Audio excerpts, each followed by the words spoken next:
Hello, everybody. Happy Wednesday morning. It's Dave Neal, stand-up comic, host of Bachelorette Recap, a guy's review. Last night was episode 2 of the Fantasy Suites, and it is wild. We're going to barrel our way through this recap. No edits, no jump cuts. Me, you, and a couple happy teachers. And then after this, I've got a spoiler update. So if you don't like spoilers, check out that video. This video, no spoilers. We're going to jump right into it. Follow me on Instagram at DNeals, patreon.com/Dave Neal. We are going to have a wild Patreon today. As I said last night on the Facebook community, wildest live stream ever. Shocked. Facebook community is free. Dave Neal's community on Facebook. Go join over there to be a part of that discussion. And our teacher of the day. I love your show. I'm a preschool teacher. I needed extra help funding my classroom because we sadly don't get enough funds as teachers, and we make close to nothing after bills, yet have to spend a ton of money. So we understand they have to spend a ton of money, and we've got a Amazon wish list for you. This is Mrs. V's preschool classroom. Look at this, a kid's tent indoor playhouse. How much fun would this be? You know, if anyone's got to get the gifts and the funds and they want to donate to that. Water beads and cool toys and fun things to put on the walls and dress-up costumes and all that stuff. It's all available on this wish list. Link in the comment section below. Let's get into tonight's or this morning's, I don't know what time of day it is, recap. We open with Gabby feeling confused, hurt, and not understanding where Eric was coming from, picking up from last week's episode, of course. It went sort of sideways, but she does her date with Jason. She says they have fun and it's effortless in every sense. She says she's truly falling in love with him. And wowie, who even knew they were this solid? I mean, it's hard to tell. He's got that NASA, engineering body. You can't, it's like, show me some emotion. He's like, I don't think so today. She says, after today, I know it's going to work for us. Evening date, Gabby asks if he is able to believe in a hopeless romanticism. And he's like, well, I don't know about that. He says he is more of a realist. He says it's hard to feel at ease with cameras, mics, and stuff. Hey, just so everybody knows, whether you're hopeless, whether you're a realist, whether you're an optimist, you will be proven right due to the law of attraction. The world is whatever you make of it, folks.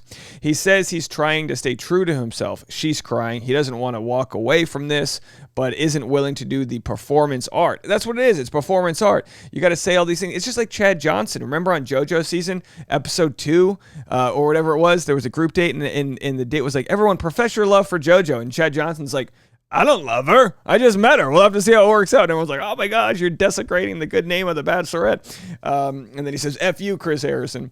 He says he's trying to stay true to himself. These end of the season fights become redundant and long. They suck. They get messy. It's just a lot of the same old thing over and over. Jason says being off camera will help the situation. They really break the fourth wall there. He's like, being off camera, having a little fantasy suite action might help the situation.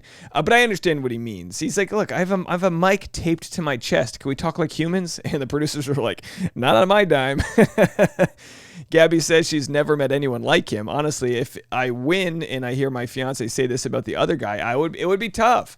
So like if this isn't the winner, she's like, well, what about that other guy you said you've never met anyone like him? It's like, oh yeah, I didn't mean that as a compliment. He's just a weird cat.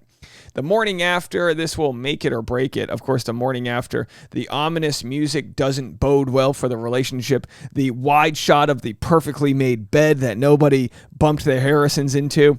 She says once they got behind closed doors, they talked in circles, couldn't agree on how things would go. She says she was running out of patience. Maybe it's not meant to be. Yeah, the fantasy suite isn't for talking so much as it is, doing other sort of conversation. No, I mean, it's good to have some talking, but like, let's not be talking till sunrise. Like we're, at a slumber party with our bestie, drinking Surge and eating Twizzlers all night. Oh, to be young.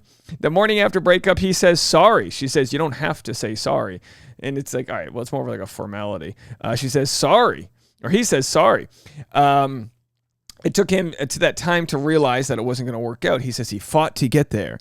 And she says she doesn't think he fought at all. She says, she just said, I realize I've been led on. And that's it, folks. I mean, I don't know. To me, being led on means there needs to be some sort of sinister motivation. I feel like he just didn't know if he was going to get there. It's like he ran the race hoping he wouldn't crap his pants. And at the 98-yard line, he's like, well, I'm crapping my pants.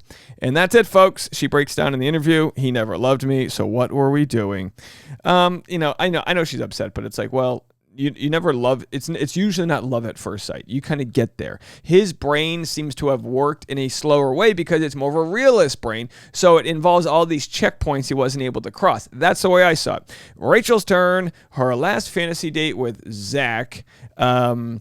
She said she is falling in love with him. She's freaked out because she has 3 incredible guys. Rachel says Zach has been killing it today, and I agree they have a great connection. She says, but she also has a great, incredible connection with Tino. No mention of Avon here. Yep, sucks to be Avon. I mean, it really does. He was such a great guy. It's almost like an afterthought at this point. The evening date goes great as well. What's better than tequila and a look into your future? Boy, nothing like, that's what they said, like have some tequila and a look into your future. Nothing like some good tequila in a fantasy suite. A look into your future is misleading because any couple knows the fantasy suite, when you've been together for a while, is where you go to fart and pass out after a night of heavy vacation eating. You want to look into your future? You're watching season 7 of The Voice and, talking politics with your better half. That's a look into your future. All right, you know what I mean? Or maybe we went too far into the future. You're watching The Youngest Sheldon. You know what I mean? Well, honey, what do you want to watch? Do you want to watch Jeopardy or The Youngest Sheldon? Well, I haven't caught up on Younger Sheldon, but if we rewind and watch, My Name is Earl, we can catch the whole storyline. I don't know. I'm just, shitting on all couples that watch TV together, which I do. By the way, I'm trying to watch that new show, Bear. Whoo, boy, that's a good show. That's how you shoot a TV show. It's on Hulu. Wow. The morning after, Zach says he feels confused. It didn't go as he had expected it would. Yeah, you never want the morning after your first night with your partner to say, I was confused. But he does. He's got geometry face. Doesn't this look like the face of a guy who's trying to remember what the Pythagorean theorem is all about? A squared plus B squared equals, you're not going to get too much if you wake up confused like that. All right. Anyway, so he's got doing his taxes for the first time as a freelancer face. Is this too specific? Are we getting too? I got a ticket and I don't know which court to go to and I don't want to make sure that I'm, getting held in contempt face. He's got contempt face. All right. I don't know what we're saying.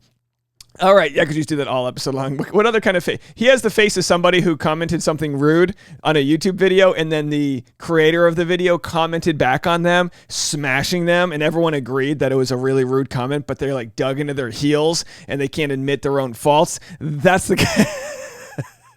That's the kind of face he's got. All right, we're heating up. Okay, you can tell by their goodbye that it wasn't good. They have a convo, like they said, about religion, politics. Rachel brings up the fear that she's not ready for a commitment, that he might not be ready. Or maybe they're both not ready. Who knows? They're the same age. She's like, you're too young. He's like, I'm 3 months younger than you. What are you talking about? She's like, I know, I'm too young. Don't trust a 25-year-old pilot. I'll tell you that much. I like my pilots 30 plus. Is it just me? I like my pilots that are old enough to run for Senate or president. You have to be 35. All right, the point. Zach says Rachel's concerns came out of nowhere and he thinks it's BS, and she put up a front. Whoa. Zach takes the gloves off. Zach visits Jesse for a man chat. Nothing like Zach and Jesse having a man. There's that face again. That's the how did I get into this mess face. Oh, you might be looking at me. You might be wondering how I got into this mess. Well, I went on a dating reality show, and it turns out the person I went on it with is a little different behind closed doors, he says. All right. Visits Jesse for a man chat. Tells Jesse every moment with Rachel was so easy and fun. He says things were immediately different in the fantasy suite. Wow. Says it was inauthentic. He says Rachel's major concern was his age. Zach is broken. Rose ceremony time. Jesse tells Rachel that Gabby won't be joining her at the rose ceremony, and she's like, yeah, whatever, who cares? It wasn't that big of a deal. Right as Rachel reaches for a rose, Zach asks her to speak. Then we swing and cut over to Gabby's side. So her and Zach head off, and he's like, all right, you little two-faced son of a gun. And then we have Gabby over here with Eric. This was the highlight of the episode for me, if you like happiness and not chaos. Gabby says she thinks that her and Zach had a misunderstanding. They hold hands. Now, of course, this comes after she basically had to deal with other breakups. So this would be the last man standing, but just because they edited it that way doesn't mean that he wasn't the one all along. It's constructive. She tells him he's the only one left. She says, I do know that I loved you. Then they have a wild embrace. She says, he's the best thing to ever happen to me. So that gave me goosebumps. I don't know about you guys. What did you think? Back to Rachel's rose ceremony and how quickly we're back into the drama. I'm all excited for Rachel's rose ceremony. I look down to take some notes. I look back up and we have Jesse. and this is not what we expected. Jesse in Hollywood, a huge teaser for the 2-part finale. A crazy controversy is about to happen. We'll have to see what goes down. There are some hints in my next video in about 45 minutes. We'll share those with you. Reality Steve spoilers coming up next. Thank you so much for being a part of my community. I appreciate all of your love, positivity, and humor you bring to the comment section. We are going to have a fantastic Patreon today with our new Patreon members. Patreon.com/Dave Neal. Stick around. We'll be right back. Oh, I also have a new video on the Dave Neal Show. It's demonetized, which means it's a good one. So go over there, check that out. I'll put a link right here. Bye, guys.